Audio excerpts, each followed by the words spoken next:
Le débat en cours concerne la sortie du Mali, du Burkina Faso et du Niger de la CEDEAO, de l'UMOA et de l'APSAO. Les pays africains ont été exclus de ces organisations. Les pays du Mali, du Burkina Faso et du Niger ont été exclus de la CEDEAO, de l'UMOA et de l'APSAO. La création d'une nouvelle monnaie appelée le Sahel basée sur l'euro aura un impact majeur sur l'économie mondiale, permettant aux pays du Mali, du Burkina Faso et du Niger de ne plus dépendre de l'APSAO pour emprunter de l'argent ou entretenir des relations avec d'autres pays étrangers. La nouvelle monnaie sera basée uniquement sur l'or. La BRI ne reconnaît pas l'APCO comme une banque centrale. Les trois pays veulent mettre en avant les valeurs africaines dans l'avenir de l'Afrique. La communauté villageoise soutient les chefs d'État dans leur prise en main du destin de l'Afrique. Les chefs d'État du Mali, du Burkina Faso et du Niger prennent en main le destin de l'Afrique en mettant en avant les valeurs africaines au détriment des valeurs occidentales. La création d'une raffinerie d'or au Burkina Faso et de 4 raffineries d'or au Mali est prévue. La création d'une Toduc et la production d'uranium sont également mentionnées pour soutenir cette monnaie. Un Sahel vaudra plus de 1,52 € et les pays créeront un fonds national ou une banque pour stocker des réserves d'or afin de soutenir cette monnaie. La décision de sortie a été prise par la CEDEAO,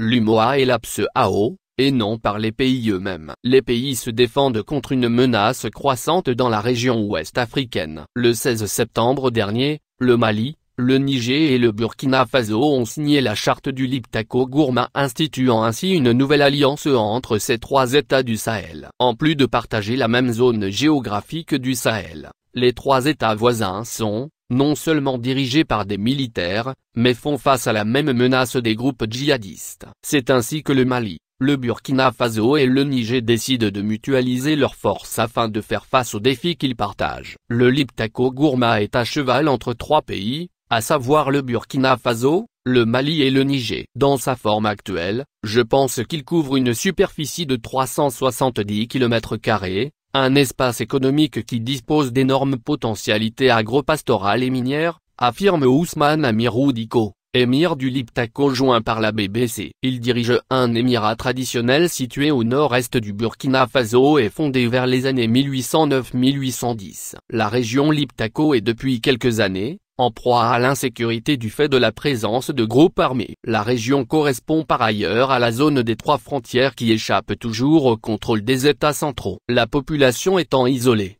bloquée, est essoufflée à cause de la pression de plus en plus forte sur les moyens économiques et de consommation. Les gens ont vu tous leurs moyens se réduire jusqu'à disparaître complètement. Les prix des biens de consommation flambent alors que les denrées deviennent inaccessibles, confie l'émir Diko. La charte du Liptako Gourma qui comporte 17 articles, a pour objectif principal d'établir une architecture de défense collective et d'assistance. Les parties prenantes de l'ES s'engagent par ailleurs à lutter contre le terrorisme sous toutes ses formes et la criminalité en bande organisée dans l'espace commun de l'Alliance, peut-on lire dans le document consulté par la BBC. Au-delà de la lutte contre le terrorisme et les bandes armées, les États de l'ES s'engagent à assister leurs membres en cas d'attaque extérieure. Une formalisation qui ne dit pas son nom de la décision du Mali et du Burkina Faso de secourir le Niger en cas d'intervention militaire de la CEDEAO. En effet, l'organisation régionale a affirmé n'exclure aucun moyen pour rétablir le président Bazoum, déchu de ses fonctions et détenu par les militaires au pouvoir. Selon Mohamedou Lamine Barallo, spécialiste des questions de politique étrangère, défense et sécurité, la création de cette organisation est la suite logique des soubresauts et de l'activisme qu'on a remarqué dans l'espace du Sahel. Il faut comprendre que c'est une manière également d'anticiper sur la protection de notre propre régime. Ensuite, c'est une manière aussi d'anticiper sur la menace commune qui existe déjà, affirme M. Lo. Mohamed Mega, ingénieur des politiques sociales et politiques publiques, renchérit en expliquant que si la création de l'ES est une sorte de réponse aux menaces de la CEDEAO, elle se justifie également par l'échec du G5 Sahel. Le G5 Sahel, il faut le rappeler, est une organisation qui devait initialement lutter contre la problématique sécuritaire. Seulement, cette organisation a été un échec, affirme M. Mega. Le péril djihadiste sévit principalement au Mali, au Niger et au Burkina Faso. Toutefois, il menace également les autres pays ouest africains. Le Bénin, par exemple, a subi plusieurs attaques dans la partie nord du pays. La progression des groupes suggère qu'il compte s'étendre également vers les pays côtiers. Dans sa charte, n'exclut pas de nouvelles adhésions de la part de pays qui partagent les mêmes réalités. Mohamedou Lamine Bara Lo affirme que l'un des défis de l'E dans sa lutte contre la menace terroriste et le crime organisé est celui des moyens. L'Alliance doit, selon M.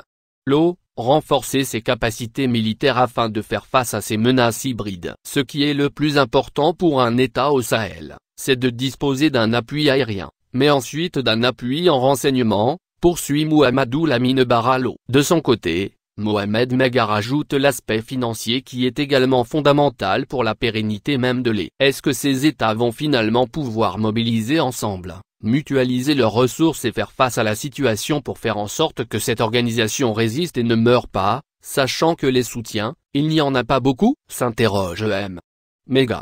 Le financement de l'Alliance est assuré par les contributions des États parties, peut-on lire dans l'article 10 de la charte du Liptako Gourma. La question du financement a d'ailleurs été un des boulets du G5 Sahel, une organisation créée en 2014 par la Mauritanie, le Mali, le Burkina Faso, le Niger et le Tchad. Sans mandat de l'ONU, donc ne recevant pas de soutien financier des Nations Unies, la force conjointe du G5 Sahel mise en place pour lutter contre les djihadistes dans la région peine à mobiliser les ressources pour atteindre ses objectifs. Et l'autre élément, ce sera un tutorat international, parce que dans le Sahel, c'est la France qui joue ce rôle de tuteur. On a vu les tensions avec la France. Et les trois pays, certes, avec toute la volonté qu'il faut, ont besoin de ce tutorat, déjà pour pouvoir agir et avoir un soutien sur les grandes affaires internationales, affirme M.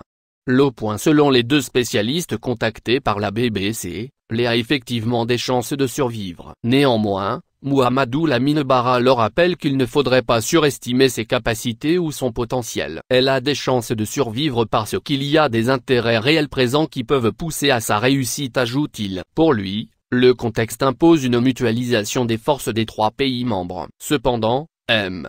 Lo tient à rappeler que le G5 Sahel a également essayé de mettre en place une force conjointe sans réel succès. En effet, le Niger et le Burkina Faso, qui étaient tous deux membres du G5 Sahel, ont à leur tour annoncé leur retrait de la force internationale. L'organisation a déjà été affaiblie par le retrait du Mali. Le président Bazoum affirmait d'ailleurs que le retrait du Mali annonçait la mort de l'organisation. Le Tchad et la Mauritanie ont pris acte, à travers un communiqué conjoint, de la décision prise le 1er décembre par le Niger et le Burkina Faso de se retirer du G5 Sahel. L'article 20 de la convention portant création de cette organisation dit que le G5 Sahel peut être dissous à la demande d'au moins 3 États membres. Le Mali, en se retirant, a créé une discontinuité territoriale. La Mauritanie, qui est membre du G5 Sahel, était carrément excentrée et déconnectée des autres pays, affirme Mohamedou Lamine Bara Lo. Mohamed Mega estime pour sa part que c'est seulement avec le temps qu'on pourra juger et aussi avec les réelles capacités de déploiement d'opérationnalisation de l'Alliance des États du Sahel. Ces trois pays ont formé une alliance appelée EE pour s'entraider mutuellement. La CEDEAO a qualifié cette alliance de fantôme. Les pays de la CEDEAO avaient initialement décidé de punir ces trois pays, mais ont finalement adouci leur position. Le président du Burkina Faso a discuté avec le gouverneur de l'Apsao pour parler avec son homologue nigérien.